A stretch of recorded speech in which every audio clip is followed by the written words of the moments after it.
Morning student, मैं हूँ विशाल और मैं आपका स्वागत करता हूँ स्वामी विवेकानंद डिग्री कॉलेज नारायणपुर प्रीतमपुर हीरापुर अंबेडकर नगर की ऑनलाइन क्लासेस में। हम लोग पढ़ रहे हैं मैथमेटिक्स डीएलएड सेकंड सेमेस्टर के लिए और आज हम लोग पढ़ने वाले हैं सर्व समीका। सर्व समीका में हम लोग पढ़ेंगे आज बीजगणितीय सर्व समीका, त्रिकोणमितीय सर्व समीका और उससे रिलेटिव कुछ महत्वपूर्ण सर्व समीकाएँ और बहुविकल्पी प्रश्न को भी देखेंगे। तो अगर आपने हमारे चैनल को सब्सक्राइब नहीं किया तो चैनल को सब्सक्राइब करें, लाइक करें, शेयर करें और कमेंट करना ना भूलें।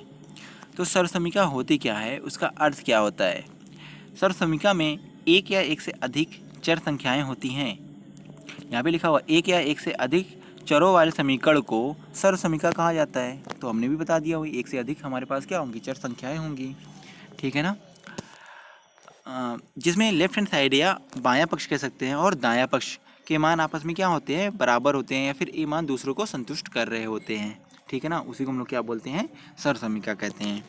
अब बीजगणितीय सर्वसमीका क्या होती है, यहाँ पे एक्स वाई जेड होते हैं और त्रिकोणमितीय सर्वसमीका क्या होगी, sine cos tan cot sec cosec ऐसे होंगे मान, ठीक। तो सबसे पहले हम लोग देखते हैं बीजगणितीय सर्वसमीका।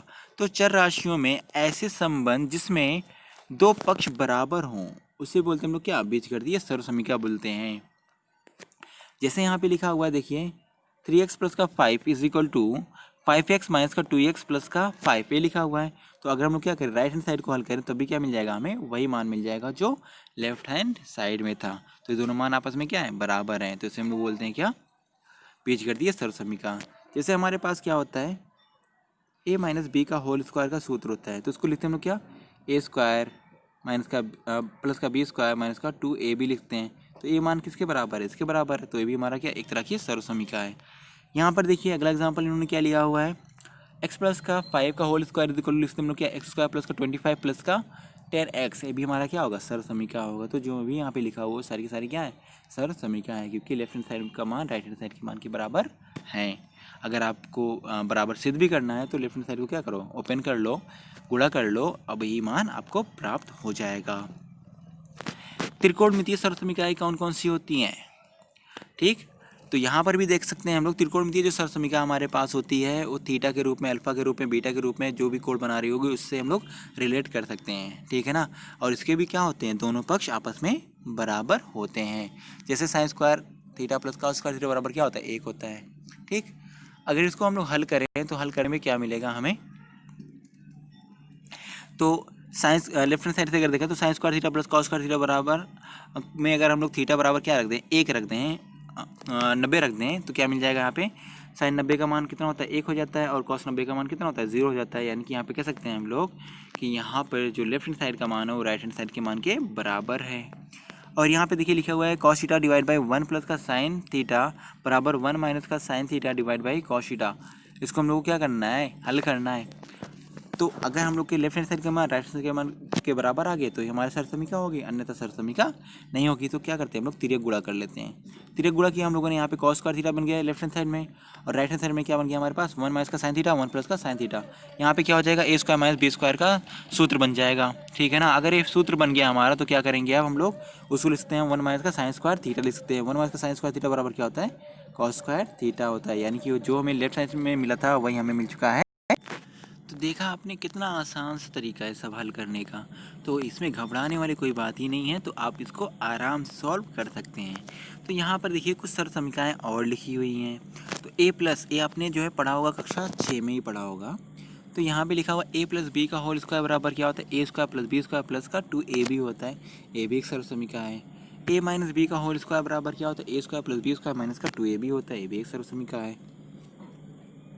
ए स्क्वायर माइनस का बी स्क्वायर बराबर लिखते हैं हम लोग क्या, ए प्लस बी एक ब्रैकेट में, दूसरे में ए माइनस का बी। ये भी एक तरह की सर्वसमीका है।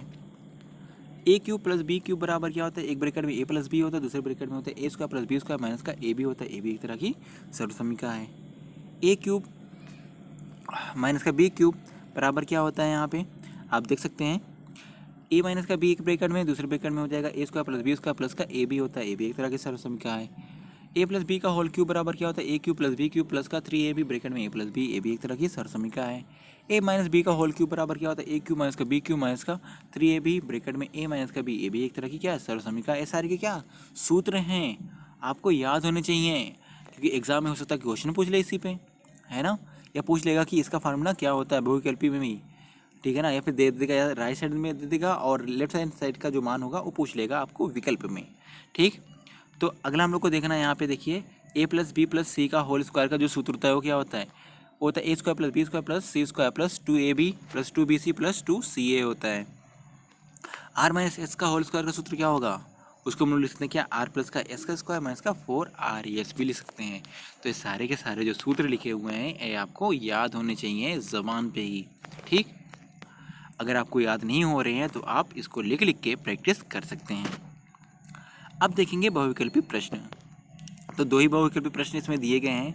ऐसा समीकरण जिसमें चर यक्स की अधिकतम घात 3 हो, अगर यक्स की घात अधिकतम 3 होगी क्या होगा, वो 3 घात का समीकरण हो जाएगा। यानी कौन सा पार्ट सही होगा यहाँ पे, त्रिघात का समीकरण।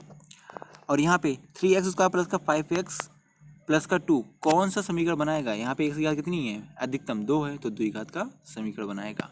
तो आज का लेक्चर आपने पढ़ लिया, कितना आसान सा लेक्चर था ये, तो आपको कोई परेशानी रही नहीं होगी। अगर आपको कोई क्वेरी भी होती है तो आप हमारे व्हाट्सएप नंबर पे अपनी क्वेरी को भेज सकते हैं। तो आज के लेक्चर में इतना ही, आप हमारे साथ बने रहिए हमारे यूट्यूब चैनल पे। हम लोग मिलेंगे अब अगले लेक्चर में।